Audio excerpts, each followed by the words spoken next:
여러분 안녕하세요. 복원 모멘트에 대한 내용을 미케니컬, 뉴매틱, 토탈 트레일 요약순으로 진행을 하겠습니다. 퀴즈를 풀어보겠습니다. 미케니컬 트레일에 대한 옳은 표현은 어떤 것일까요? 첫 번째, 미케니컬 트레일은 캐스터 앵글과 상관없이 발생할 수 있다. 두 번째, 제로가 아닌 캐스터 앵글은 항상 미케니컬 트레일을 만든다. 세 번째, 어떤 경우에도 캐스터 앵글이 크면 미케니컬 트레일도 크다. 미케니컬 트레일을 알아보기 위해서는 먼저 조향축을 찾아야 합니다. 맥퍼슨 스트러트의 경우에 상방의 베어링은 바디에 장착되고 하방은 너클에 결합되어 있습니다. 너클의 하부가 로어암에 연결된 볼 조인트에 장착이 되는데 조향 시의 휠은 위쪽의 베어링과 로어암에 연결되는 아래쪽의 볼 조인트를 연결하는 직선을 중심으로 회전하므로 이 두 점을 잇는 선이 조향축이 되겠습니다. 미케니컬 트레일은 조향축과 휠 중심을 지나는 수직축이 지면과 만나는 점을 연결한 길이를 전후 방향의 축에 투영한 길이입니다. 다시 말해서 미케니컬 트레일은 측면에서 보이는 두 점 사이의 길이인 것입니다. 조향축은 일반적으로 일정한 각, 푸 사이로 후방으로 기울어져서 장착이 됩니다. 이와 같이 후방으로 기울여 장착된 조향축에 대해서 파지티브 캐스터 앵글을 가지고 있다고 하고, 오른쪽 그림과 같이 전방으로 기울여 장착된 조향축에 대해서는 네거티브 캐스터를 가지고 있다고 이야기합니다. 제로가 아닌 캐스터 앵글이 있다고 해서 미케니컬 트레일이 있다고 단정할 수는 없습니다. 좌측 그림을 보시면 조향축은 노면의 수직이고 캐스터 앵글은 제로이지만 상당량의 미케니컬 트레일, 이만큼이 존재하고 있음을 알 수가 있습니다.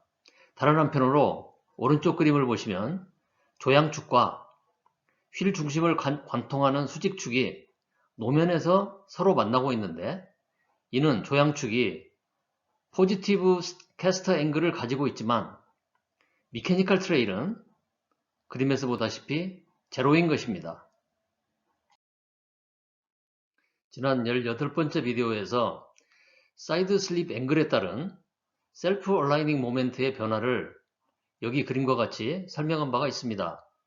사이드 슬립 앵글이 시작되는 초기에는 셀프 얼라이닝 모멘트가 사이드 슬립 앵글이 커짐에 따라 선형적으로 증가하게 됩니다. 이 그림에 의해서 약 2도의 사이드 슬립 앵글까지가 이에 해당한다고 볼 수가 있습니다. 참고로 셀프 얼라이닝 모멘트가 선형적으로 증가하면 횡력과 선회력도 선형적으로 증가하게 됩니다. 그러나 사이드 슬립 앵글이 약 4도에 이르면 셀프 얼라이닝 모멘트가 최고치에 도달하고 이 이후에는 지속적으로 감소를 하다가 타이어의 노면 접촉면에서 슬립 면적의 증가량이 임계치에 도달하고 이를 넘어서게 되면 모멘트의 방향이 바뀌게 되므로 부호가 플러스에서 마이너스로 전환이 됩니다. 이 그래프에 의해서는 약 11도가 이에 해당하게 되겠습니다. 이전 비디오에서와 마찬가지로 오른쪽으로 선회하는 차량의 전륜 좌측위를 살펴보도록 하겠습니다. 지난 17번째 비디오에서 살펴본 바와 같이 낮은 사이드 슬립 앵글 구간에서 셀프 얼라이닝 모멘트는 그림의 빨간 표시, 여기 빨간 표시 보이시죠? 여기를 지나서 스크린 안쪽으로 들어가는 방향이므로 수직축을 조향의 반대 방향으로 되돌리려는 복원 모멘트를 발생시키고, 이때 모멘트 팔 길이는 뉴매틱 트레일이라고 불리는 LP가 되겠습니다. 다른 한편으로 미케니컬 트레일에 의해서 발생하는 복원 모멘트는 그림의 녹색 표시, 여기를 지나서 밖으로 튀어나오는 방향으로 발생하여 수직축을 조향의 반대 방향으로 되돌리려는 같은 방향의 복원 모멘트를 발생시키며, 이때 모멘트 팔 길이는 미케니컬 트레일로 불리는 LM이 되겠습니다. 따라서 우측으로 회전하는 전륜 좌측 타이어에서는 사이드 슬립 앵글이 적은 구간에서 뉴매틱 트레일에 의한 모멘트와 미케니컬 트레일에 의한 모멘트는 같은 방향으로 수직축을 중심으로 휠을 회전시키려는 경향을 갖게 됩니다. 그림에서 보이는 바와 같이 빨간 회전 표시가 뉴매틱 트레일에 의한 보건 모멘트이고 녹색 회전 표시가 메카니컬 트레일에 의한 보건 모멘트를 나타냅니다.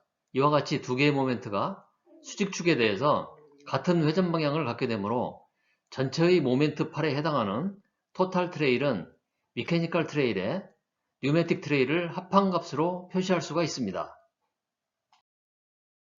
사이드 슬립 앵글 값이 상대적으로 높은 구간에서 셀프 얼라이닝 모멘트는 그림의 빨간 표시를 지나서 안쪽으로 들어가는 방향이므로 수직축을 조양 방향으로 추가로 더 돌리려는 모멘트를 발생시키고 이때 모멘트 8길이는 뉴매틱 트레일이라고 불리는 LP가 되겠습니다. 다른 한편으로 미케니컬 트레일에 의해서 발생하는 보건 모멘트는 사이드 슬립과 상관이 없으므로 이전의 낮은 사이드 슬립 앵글 구간에서와 똑같이 그림의 녹색 표시를 지나서 밖으로 나오는 방향으로 수직축을 조향의 반대 방향으로 되돌리려는 보건 모멘트를 발생시키며 이때의 모멘트 8길이는 미케니컬 트레일로 불리는 LM이 되겠습니다.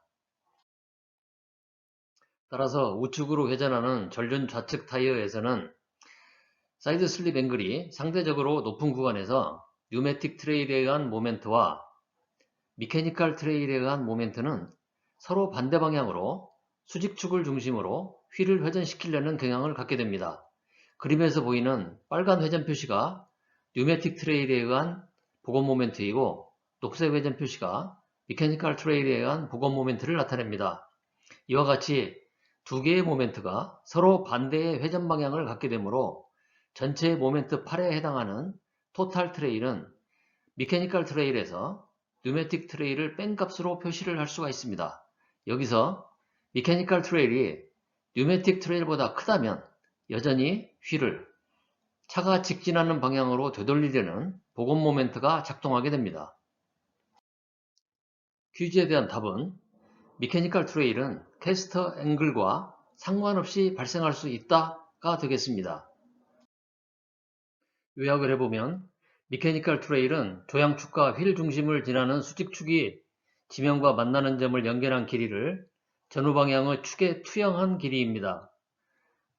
상대적으로 낮은 사이드 슬립 앵글 구간에서의 토탈 트레일은 미케니컬 트레일과 뉴매틱 트레일의 합입니다. 상대적으로 높은 사이드 슬립 앵글 구간에서 토탈 트레일은 미케니컬 트레일에서 뉴매틱 트레일을 뺀 값입니다. 이전 비디오를 보시면 앞으로 나올 비디오의 내용을 쉽게 이해하실 수가 있습니다.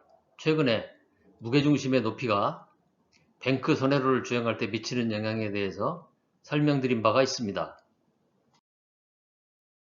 지난주에는 타이어의 특성을 한눈에 볼 수 있는 레이디얼과 바이어스 타이어의 고 다이아그램에 대해서 설명드린 바가 있습니다. 다음에 출시될 비디오는 타이어 노면 접촉면 7번째 편으로 횡력과 타이어의 속도의 관계에 대한 내용입니다.